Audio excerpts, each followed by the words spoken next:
Good morning students. आज मैं आपको रेखीय समीकरण एक्सरसाइज में एक्सरसाइज 8B बताने जा रहा हूं।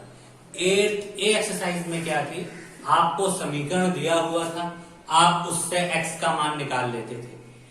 इस वाली एक्सरसाइज में क्या है, आपको स्टेटमेंट के फॉर्म में सम्स दिए होंगे, जैसे देखिए मैंने लिख दिए, और उससे आपको इक्वेशन बनानी है, फिर मान निकालना है। तो देखिए इस सम के लिए, इस एक्सरसाइज के लिए जो सबसे इंपॉर्टेंट होता है सम्स को समझना।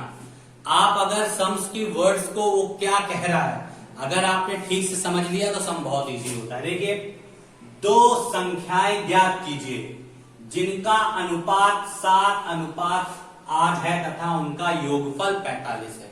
एक बात आप हमारी याद रखिएगा कि जब किसी भी संख्या में अनुपात लगाओ तो हमेशा उनको x मान लीजिएगा, जिससे एक संख्या हमारी 7x और दूसरी संख्या हमारी 8x हो जाएगी। लिखेंगे माना दोनों संख्याओं में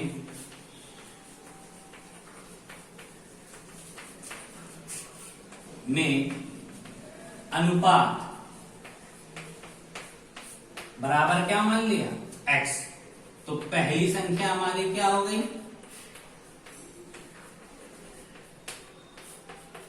7x, और दूसरी संख्या हमारी क्या हो गई,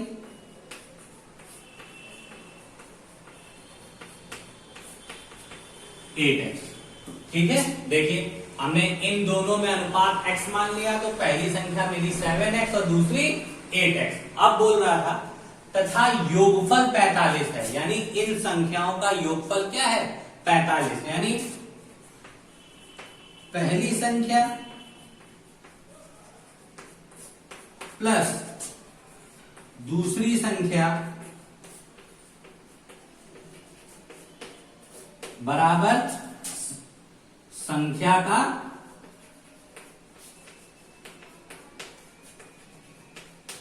योग।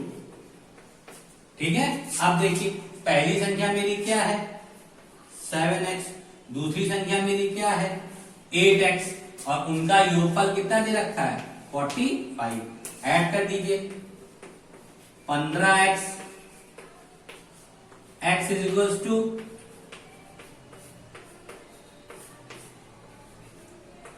यानी 3।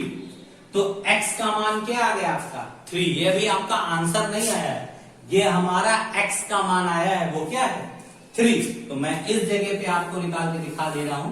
तो पहली संख्या क्या हो जाएगी बेटा, पहली संख्या हमारी थी 7x, तो 7 इंटू 3 21, और दूसरी संख्या क्या हो जाएगी बेटा हमारी थी 8x, 8 इंटू 3 24। तो पहली संख्या 21 और दूसरी संख्या हमारी 24। अब आपको अगर आंसर करेक्ट करना है तो इसका मान हमारा आया है 21 और इसका मान हमारा आया है 24। इन दोनों को प्लस कर दीजिए, 45 आ रहा है। इसका मतलब मेरा ये क्वेश्चन बिल्कुल करेक्ट है। अब नेक्स्ट पे आइए, 3 क्रमागत विषम संख्याओं को ज्ञात कीजिए जिनका योगफल 147 है। आप सबसे पहले क्रमागत का मतलब समझ लीजिए क्या होता है। क्रमागत का मतलब होता है लगातार। ठीक है, अब देखिए विषम संख्याएं क्या होती हैं, विषम संख्या वे संख्याएं होती हैं जो 2 से नहीं कटती। 1, 3, 5, 7 ये लगातार संख्याएं होती हैं। एक पहली है, दूसरी क्या होगी क्रमागत 3, क्योंकि विषम है ये। इसके बाद 5, फिर 7, ये सारी संख्याएं क्रमागत संख्याएं होती जो कि विषम संख्या होती। तो आप इसमें कुछ चीजें याद रखिएगा जो मैं लिख के दे रहा हूं कि पहली विषम संख्या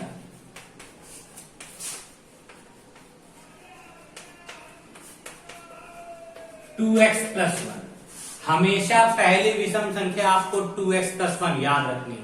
अब आप लोग पूछेंगे सर क्यों, इस पे आप x का मान 1 से लेकर जहां तक आपको काउंटिंग आती है लिखिएगा, हमेशा विषम संख्या प्राप्त होगी। देखिए x इज इक्वल्स टू, अगर हम 1 लिखते हैं तो 1 का 2 में मल्टीप्लाई होगा 2, 2 प्लस 1 3 आएगा।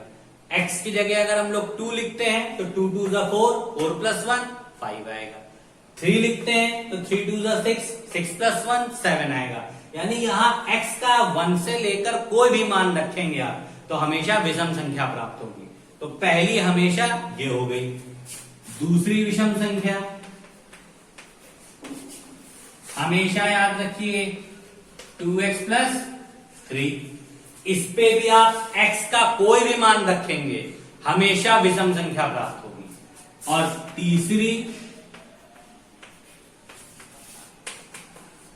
2x plus 5। ठीक है, अब कह रहा था 3 क्रमागत विषम संख्याओं को ज्ञात कीजिए, तो हमने सबसे पहले 3 क्रमागत विषम संख्या ये लिख ली। कह रहा है इनका योग 147 है, तो इन तीनों को 147 के बराबर कर दीजिए प्लस करके। 2x plus 1, 2x plus 3, 2x plus 5। ठीक है, अब देखिए 2x 2x 4x 4x 2x कितने हो गए 6x। 2 1 plus 3 4, 4 plus 5 9, 147। हम लोग ने वही किया, x वाली डिजिट को ऐड किया और बिना x और बिना x वाली डिजिट को आपस में ऐड किया। 9 को उधर जंप करा के लेके चले गए।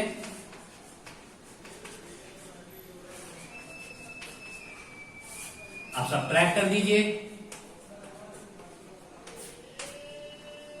9 8 138। यहां से x की वैल्यू फाइंड आउट करिए।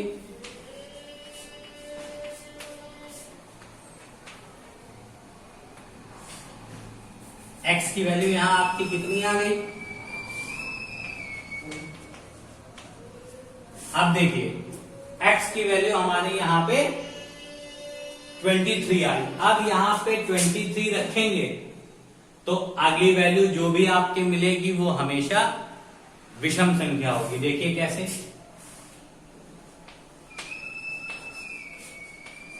पहली संख्या क्या हो जाएगी 2x प्लस 1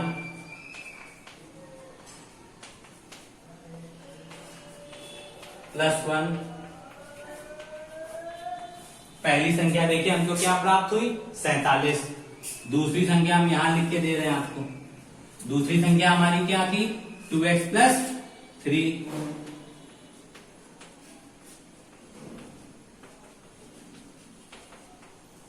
फिर से देखिए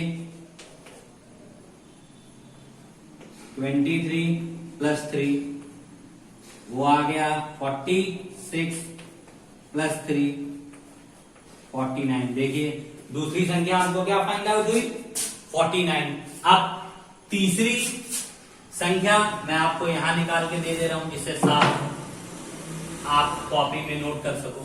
तीसरी संख्या मेरी 2x प्लस 5 है। वैल्यू रखिए 46 50। देखिए ये 3 संख्याएं ऐसी हैं 1 2 और ये 30। तीनों संख्याएं ऐसी हैं जो 2 से नहीं कटती हैं और ये सभी विषम संख्याएं। अब मेरा सम सही है कि नहीं इसके लिए हमने आपको बताया था 49 47 और 51 इन तीनों को आपस में ऐड कर लीजिए। अगर 147 आता है तो मेरा क्वेश्चन बिल्कुल करेक्ट है। और तीनों को जब ऐड करेंगे 5 प्लस 1 प्लस 9 10 10 7 17 कैरी 1 5 1 6 4 10 और 4 14। इसका मतलब मेरा क्वेश्चन बिल्कुल सही है। हमने इसको इसको और इसको आपस में ऐड कर लिया और मेरा 147 आ रहा है। तो स्टूडेंट मेरी बात आप लोग याद रखिएगा 3 क्रमागत विषम संख्याएं हमेशा ये होती हैं, इनको आपको याद करना होगा। और दूसरी बात कोई आपसे पूछे कि सर यही क्यों, तो इसमें आप लोगों को बताना है कि इसमें x की आप कोई भी वैल्यू रखें हमेशा हमेशा आपको विषम संख्या ही प्राप्त होगी। इसीलिए 3 क्रमागत विषम संख्याएं हमारी ये और ये होती है। ऐसे ही 3 क्रमागत सम संख्याएं भी होती हैं। जब सम संख्या वाला सवाल मिलेगा तो हम उसको भी आपको समझाएंगे। अभी आप इस सारे सम्स को नोट कर लीजिए, जिससे आपको फेयर कॉपी में करने में कोई प्रॉब्लम ना हो। अब मैं आपको इसके बाद नेक्स्ट सम्स बताऊंगा, इसको ध्यान से नोट कर लीजिए।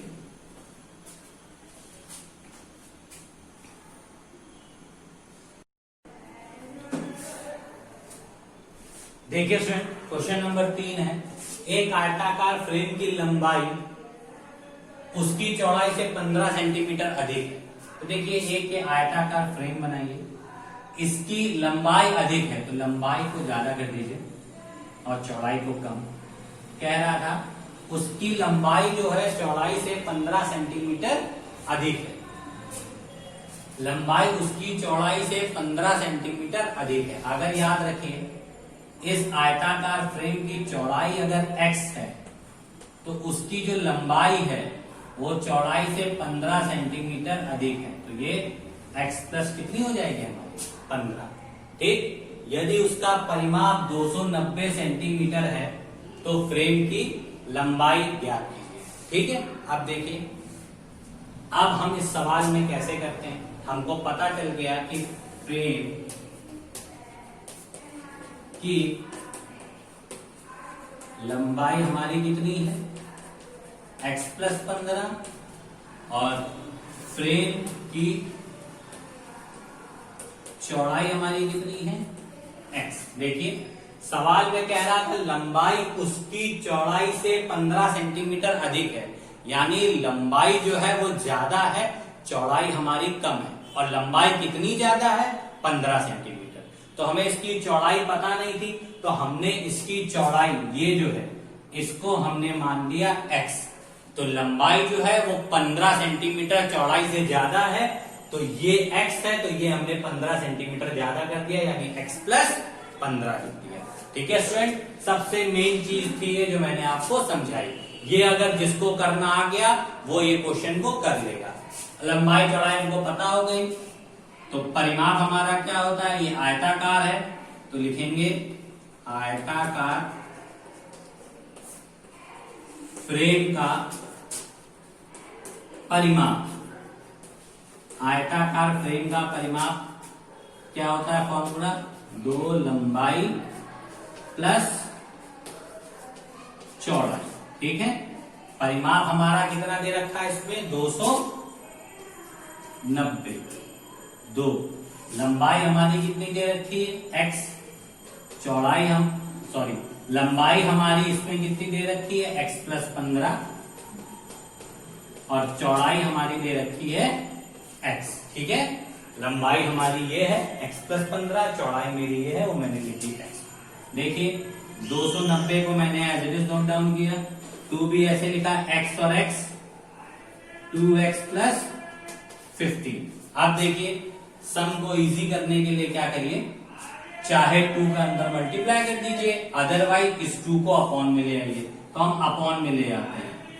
290 अपॉन 2 इज इक्वल टू बचेगा क्या 2x प्लस 15। ठीक है, अब देखिए इसको कट कर दीजिए, 2 1 जा 2, 2 1 जा 2, 2 4 जा 8, 2 5 जा 10, तो आया 145। तो हम यहाँ पे आप सम को सॉल्व कर रहे हैं।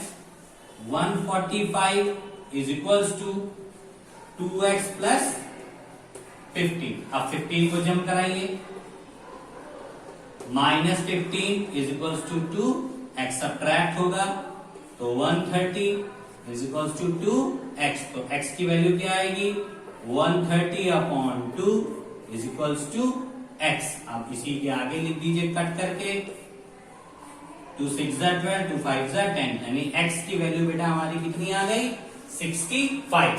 जब x की वैल्यू हमारी 65 आ गई तो अगर हम इस सम में इसकी जगह तो हम डायरेक्ट 65 लिख सकते हैं, क्योंकि चौड़ाई हमारी 65 आ गई, लंबाई हमारी क्या होगी ये वाला 65, x की वैल्यू लिखी प्लस 15 इज इक्वल टू कितनी 5 5 10 और 80।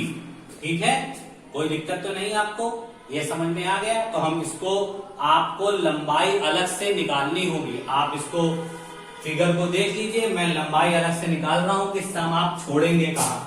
x की वैल्यू निकाल लेने के बाद हम ये फिगर रफ कर रहे हैं आप लोगों को, ये मैंने फिगर रफ कर दिया जिससे मैं यहाँ पे आपको लंबाई निकाल के दिखा सकूं और चौड़ाई भी। अब देखिए लंबाई अगर आपको निकालनी है तो लंबाई मेरी क्या है x प्लस 15 और x की वैल्यू हमारी कितनी आ गई है 65 प्लस 15 आप ऐड करेंगे तो 80 और चौड़ाई हमारी कितनी आ गई है x और उसकी वैल्यू कितनी आ गई हमारी केवल और केवल 65।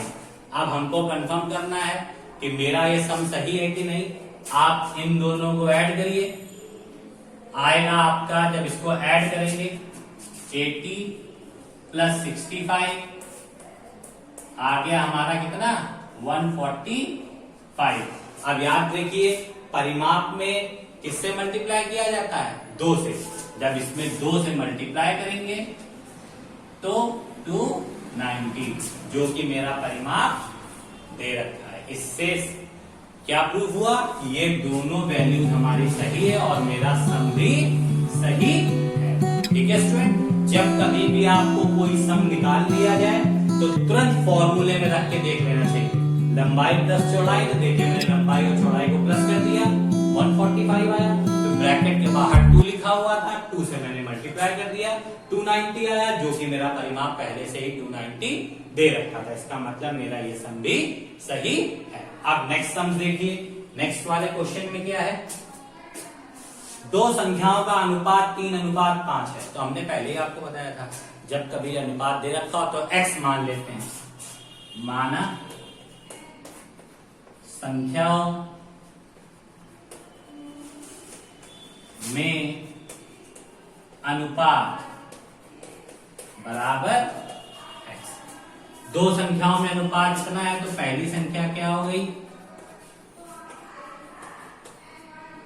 3x और दूसरी संख्या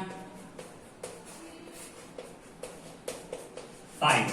ठीक है, बोल रहा था यदि प्रत्येक में 10 जोड़ दिया जाए, ठीक है, इतना सम करने के बाद हम रुक गए। कह रहा था प्रत्येक में 10 जोड़ दिया जाए तो अनुपात ये हो जाता है, प्रत्येक में 10 जोड़ा जाए। तो प्रश्नानुसार